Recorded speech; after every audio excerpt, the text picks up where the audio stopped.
अगर जल भी पान कर रहे हो, नाम जप करते हुए करो, तुम्हारी बुद्धि को शुद्ध करेगा। एक एक कवल भोजन पा रहे हो, राधा राधा राधा, वो आध्यात्मिक बल प्रकट करेगा, विचार पवित्र करेगा, आचरण शुद्ध करेगा। नाम लेकर के बैठिए, नाम लेकर के चलिए, नाम लेकर के सोइए। जब लग श्वास है तब तक नाम जप करो। देखो, हरि नाम जैसा, भगवान नाम जैसा कोई मित्र नहीं है, ऐसा बड़े बड़े संतों ने अनुभव किया है। क्यों नाम जप नहीं हो पा रहा? कामी मति विष्ठल सदा चले चाल विपरीत, सील नहीं सहजो कहे नैनन माही अनीति। गंदे नेत्र, जिधर देखे वो पापाचरण की वृत्ति देखता रहता है। वाणी गंदी, दूसरे की निंदा चुगली पाप करना। मति गंदी, काम बहुत ही गंदा मलिन स्वभाव बन गया है। जिधर देखो, मंदिर जाओ, संत के समीप जाओ, बहुत सावधान। बड़ा बढ़िया सौभाग्य मिला है। बिना भगवान की कृपा के संयोग नहीं बनता। जैसे आप बैठे सुन, उस समय आप वो वस्तु ग्रहण करो जो कहीं नहीं मिल सकती, सत्संग। उस समय भी आपकी दृष्टि मलिन जा रही। कामी मति विष्टल सदा, एक तरफ रबड़ी रख दो, एक तरफ बिष्ठा पड़ा है, तो शूकर बिष्ठा की तरफ दौड़ेगा। हम लोगों की बुद्धि शूकर की तरह हो गई, मलमूत्र के शरीरों के भोगने की तरफ भाग रही। कौन सा इसमें परम सुख है? अरे इसी से हटने के लिए तो भगवान ने अवसर दिया, मानव देह, सत्संग दिया, शास्त्र स्वाध्याय, भगवत भाव में डूबने का अवसर। फिर भी वही गति।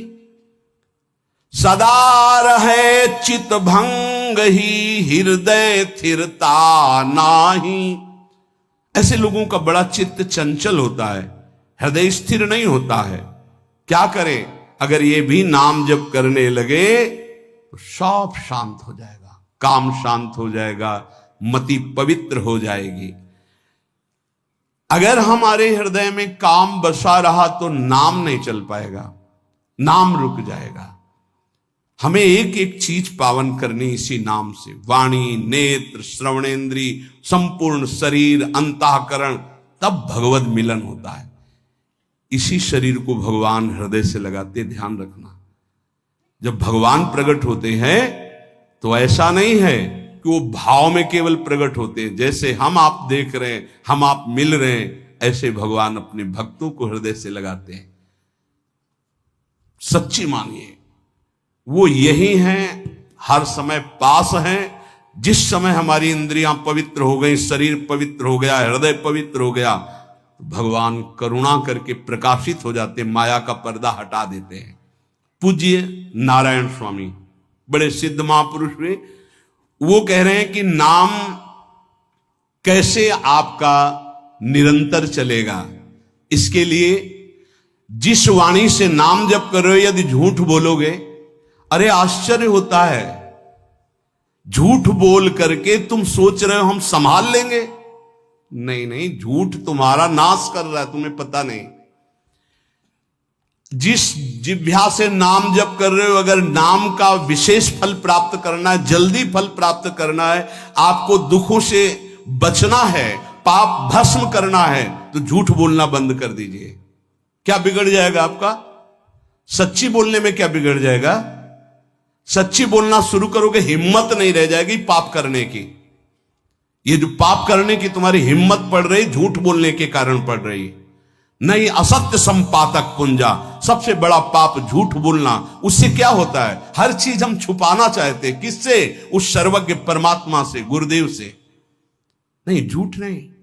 नाम इसीलिए नहीं चल पा रहा। थोड़ी दिन नाम चलाएंगे, छूट जाएगा, क्योंकि आप झूठ बोलते हैं, पापाचरण करते हैं। अगर नाम को चलाना है तो नारायण स्वामी जी कह रहे हैं, पहली बात मौन का आश्रय लीजिए, कम बोलिए, अधिकतर चुप रहना सीखिए, तभी नाम चला पाएंगे।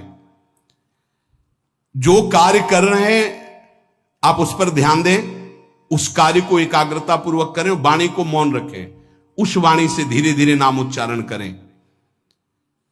कम से कम 24 घंटे में 4 घंटे मौन का तो सबको अभ्यास कर लेना चाहिए। 24 घंटे में 4 घंटे मौन का। तो ऐसे ऐसे बुद्धिमान हो कहेंगे हम 6 घंटे मौन रहते हैं। कब? बोले जब सोते हैं तब। आप 4 घंटे कह रहे हो, हम 6 घंटे मौन रहते हैं।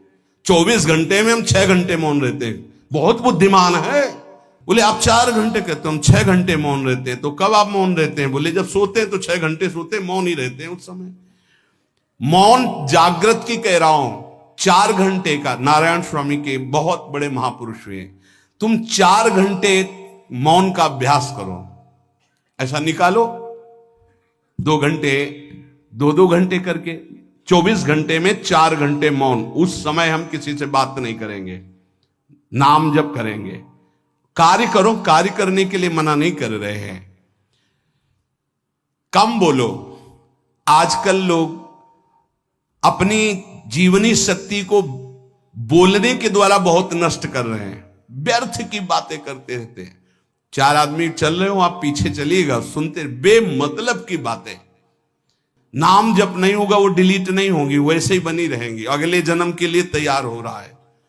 इसलिए नाम यदि सिद्ध करना है, नाम का फल लेना है, नाम का आनंद लेना है, तो वृथा भाषण बंद करो, बेकार की बात बंद करो। जितना कम बोलने से काम चल जाए उतना। सामने वाले को बोलने दीजिए, आप बीच में नाम चल रहा है जी, नाम चल रहा है।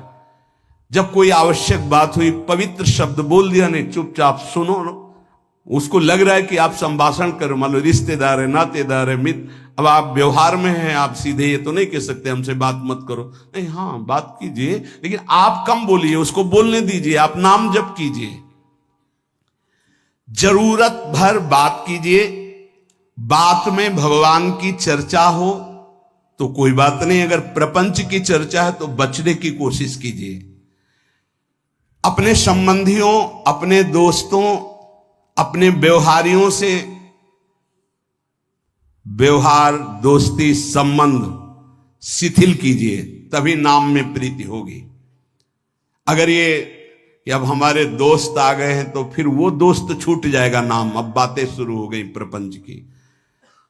धन्य है ऐसी बुद्धि जो प्रियजनों से भी संभाषण केवल भगवत वाक्यों का, अन्यथा नहीं। इसीलिए इस मार्ग को वर्ण करना बहुत कठिन है।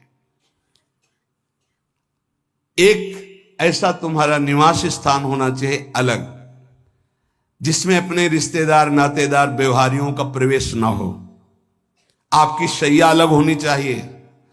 अगर नाम जापक नाम सिद्ध करना चाहता है, नाम का फल लेना चाहता है, नाम निरंतर चलाना चाहता है, तो जिस आसन पर आप बैठते हैं उसी में प्रपंची, विषयी, संसारिक वृत्ति वाले बैठेंगे तो भजन की वृत्ति नहीं बन पाएगी।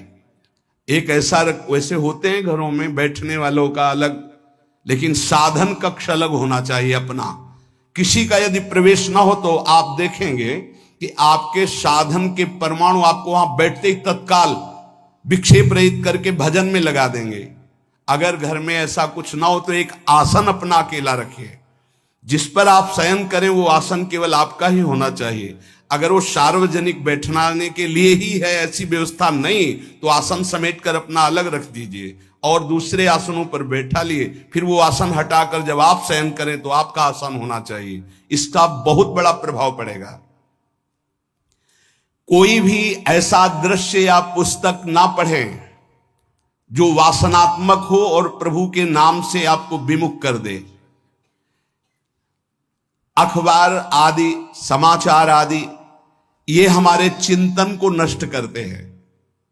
अगर नाम जप करना है, निरंतर नाम स्मृति बैठालनी है, एक घटना कई मिनट तक विक्षेप देती है। ऐसा हुआ, कैसे लोग हैं। अब उसमें तो समाचार ही हो रहे हैं, सैकड़ों बातें हो रही, पेपर है तो सैकड़ों बातें लिखी हैं, क्या क्या, अब वो सब दिमाग में भर गई।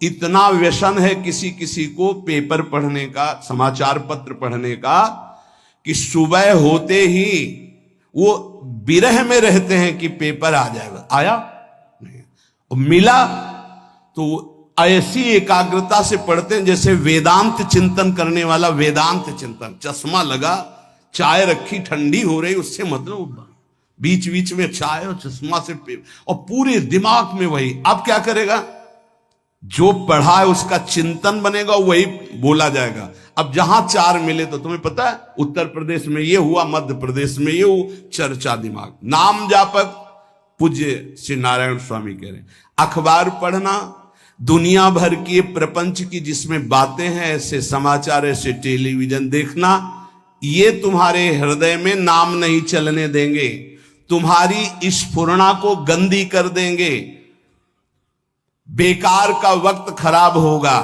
इसलिए अगर आपको पढ़ना ही है तो धार्मिक ग्रंथों को पढ़िए, अपने इष्ट संबंधी ग्रंथों को पढ़िए नाम जपने के लिए। किसी को कभी वचन न दें। पांचवा, बहुत बहुत पॉइंट की बात करें, यदि आपने किसी को वचन दे दिया और पूरा नहीं किया तो भजन का फल वहां जाएगा, ध्यान रखना। यही हमसे सब त्रुटियां होती रहती है अपने लोगों से। जाओ आज से बाद वचन दे दिया, हम ऐसा नहीं करेंगे, नहीं करेंगे चाहे मर जाएं। पर अपने लोग ऐसे फिसड्डी हैं कि शाम के वचन देते हैं और सुबह फिसल जाते हैं, 2-4 दिन बोलते बहुत चला, फिर फिसल जाते हैं। बोले कसम से आज से ऐसा नहीं करेंगे। तो आप इसको खिलवाड़ न समझें, आपके सुकृत नष्ट हो रहे हैं, वासना आपके सुकृतों को नष्ट कर रही। दूसरा, जैसे आपने किसी से कहा कि मैं शाम के 5 बजे आ जाऊंगा, तो 5 बजने में 5 मिनट कम होने पर आपको पहुंच जाना चाहिए, 5 मिनट ओवर होने पर नहीं, उसके पहले ही आपको ऊपर। यह संतों के जीवन में देखा गया है। समय का बहुत बड़ा जीवन में अस्तित्व है। अगर आप किसी को समय दें, फिर उसमें प्रमाद स्थिति नहीं होनी चाहिए। 5 मिनट पहले पहुंचिए। समय दिया है किसी को तो 5 मिनट पहले उसको इंतजार ना करना पड़े। रात को सोते समय नाम जापक उपासक विचार करें, मेरा नाम किन किन कार्यों में छूटा, मेरे से कौन कौन सा पाप हुआ, मैंने कौन सी आज गलती की जो नहीं करना चाहिए, और उसे डायरी में नोट करें। नारायण स्वामी कह रहे हैं दूसरे दिन सावधानी पूर्वक वो गलतियां ना होने पावे जो हमने आज की।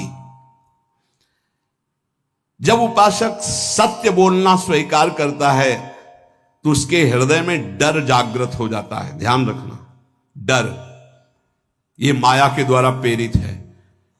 अगर व्यापार में सत्य बोलेंगे तो पैसा अधिक नहीं आएगा, अगर हम सत्य बोल दिए तो डांट लगेगी, अगर हम सत्य बोल दिए तो सब लोग जान जाएंगे मैं ऐसा गंदा हूं। सच्ची मानिए, सत्य बोलने का नियम ले लीजिए, आप निष्पाप हो जाएंगे, आप महात्मा बन जाएंगे अंदर से, कोई भी पापाचरण आपके जीवन में नहीं रह जाएगा। भगवान का नाम सत्य है, उस नाम को चलाने के लिए झूठ बोलने वाला नाम को कैसे चला सकता है। सत्य बोलने से यदि तुम्हारा नुकसान हो रहा है तो तुम सह जाइएगा। नारायण स्वामी कह रहे हैं उससे बड़ा लाभ आपको श्री भगवान प्रदान करेंगे। आप सत्य बोलिए। आजकल भगवान पर विश्वास नहीं, इसलिए झूठ पर विश्वास है। कलयुग की ऐसी प्रेरणा है कि सब झूठ बोलने लगे हैं, कोई डरता ही नहीं झूठ बोलने में। पूरा का पूरा, जैसे नहीं कहते कुछ तो सत्य होगा, ऐसे ऐसे महानुभाव हैं कि 100% झूठ बोल जाते हैं, 100%। धन्य है मोबाइल जो झूठ बुलाने में बहुत प्रवीण है, बहुत प्रवीण है। अरे भाई हम नहीं मिल सकते, आज हमारा मन नहीं है, खत्म खेल हो गया, सत्य बात है, नहीं मिल सकते आपसे, मत उठाओ फोन। अगर तुम्हें झूठे ही बोलना है तो फोन क्यों उठाओ, नहीं बोलेंगे, नहीं उठाएंगे तो समझ जाएगा कि उनकी रुचि नहीं। ये झूठ क्यों बोलना, सत्य बोलो।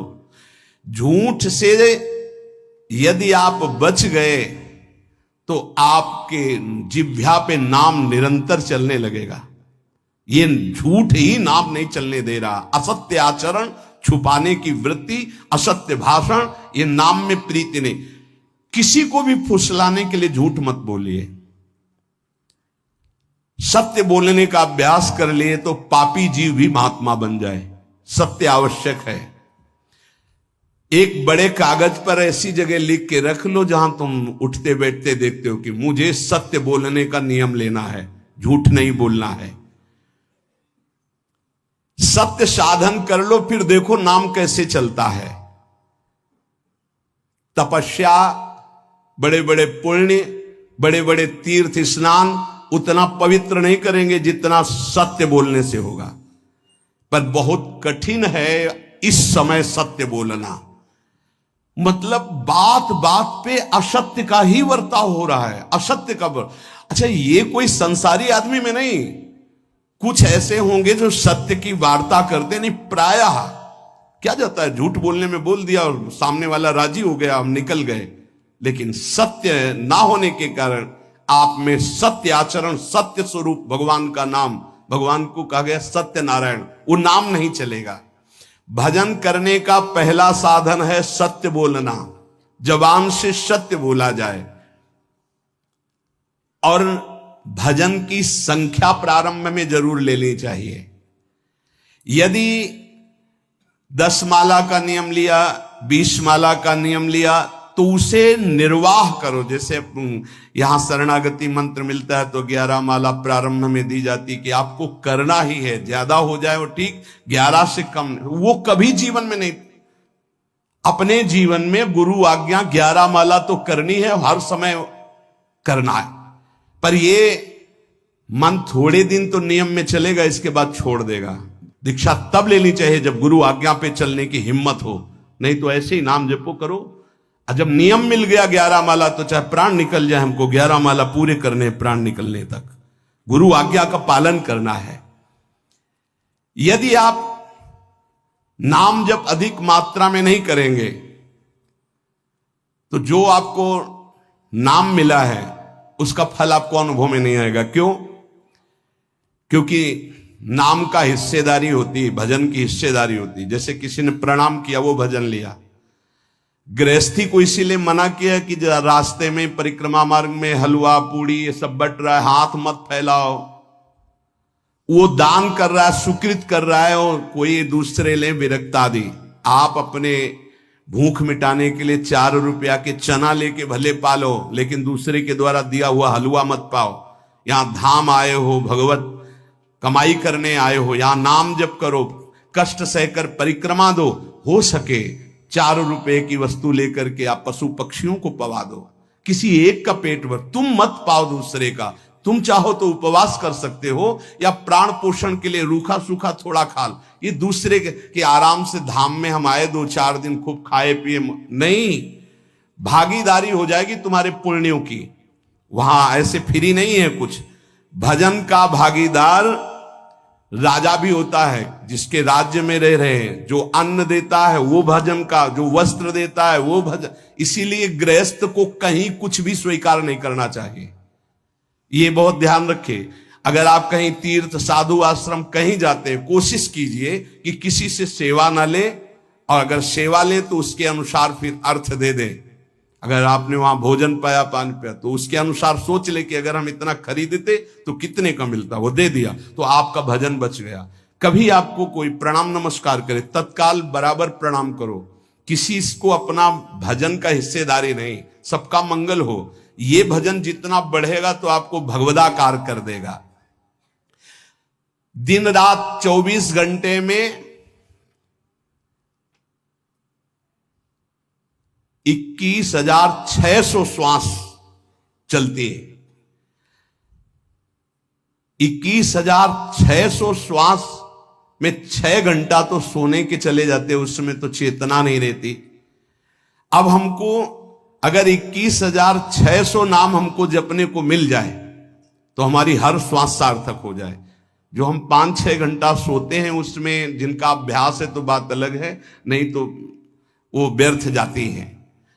तो हमें एक श्वास में कई नाम जपने का अभ्यास करना चाहिए, जिससे 200 माला फेरने पर ये 21,600 श्वासों की गणना पूरी होती है।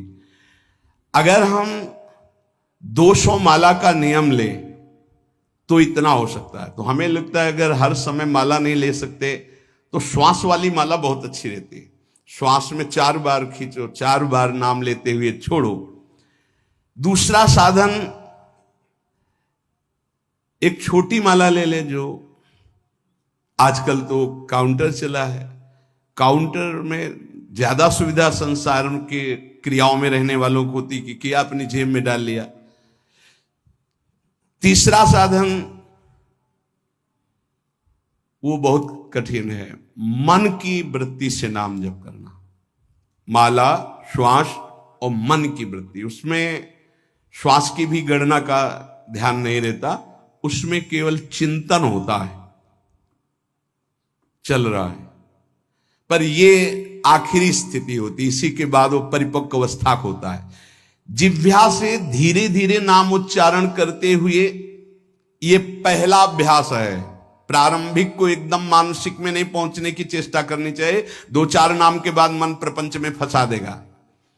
दूसरा अभ्यास कंठ से में, जैसे हम जिह्वा से राधा वल्लभ श्री राधा वल्लभ श्री राधा वल्लभ श्री, इसे वाचिक जप कहते हैं। मंत्र नहीं होगा, ऐसे नाम होगा, फिर उपांश ऐसे, फिर कंठ से चलता है, फिर हृदय से चलने लगता है, फिर नाभि से चलता है। जिसका नाभि से चलने लगता है उसका परावाणी के द्वारा भजन, वो सिद्ध पुरुष कहा जाता है। 4 वाणी, परा, पश्यंती, मध्यमा, वैखरी। वैखरी जो बोल रहे हैं, जो कंठ से, फिर हृदय से पश्यंती, परा नाभि से, मूलाधार केंद्र से लेकर के संपूर्ण ब्रह्मांड में इसमें नाम गूंज रहा है, वो सिद्ध पुरुष का होता है। पहला अभ्यास जिह्वा हिला करके शुरू करे, राधा राधा राधा राधा, फिर कंठ से। कभी हमारे सदगुरुदेव भगवान को देखना, अगर कोई आ गया और बातचीत का हुआ तो यहां से तत्काल चलता दिखाई देता है ना, कंठ ऐसे ऐसे हिलने लगता है कंठ। अगर शांत बैठे तो फिर नहीं दिखाई दे, अगर कोई है आसपास तो इतनी तीव्रता लगन होती कि कहीं छूट ना जाए नाम। कंठ से विशिष्ट अभ्यासी का, फिर हृदय से परिपक्व अभ्यासी का, और नाभि से सिद्ध महापुरुष का, परावाणी से चलता है। अगर 1 वर्ष तक जिह्वा से अभ्यास किया जाए, ये मैंने किया है, नारायण स्वामी कहते हैं, तो दूसरे वर्ष में कंठ से प्रारंभ हो जाता है। 2 वर्ष कंठ से चले तो अगला हृदय से प्रारंभ हो जाता है, और हृदय से 3 वर्ष चले तो फिर नाभि से 7 वर्ष में नाम सिद्ध हो जाएगा। अगर नियम पूर्वक झूठ ना बोले, सत्य आचरण करे, ऐसे नाम जप करे। हम ये कहते हैं कि चलो थोड़ा धीमे ही सही, पर 12 वर्ष में तो आपको सिद्ध हो जाना चाहिए। 12 वर्ष, यहां बोले 30 वर्ष के, 50 वर्ष हो गए साधन करते हो, ज्यों कहते हो कोई परिवर्तन नहीं। इसका मतलब अंदर से नाम नहीं चलाया जा रहा, नाम में रुचि नहीं।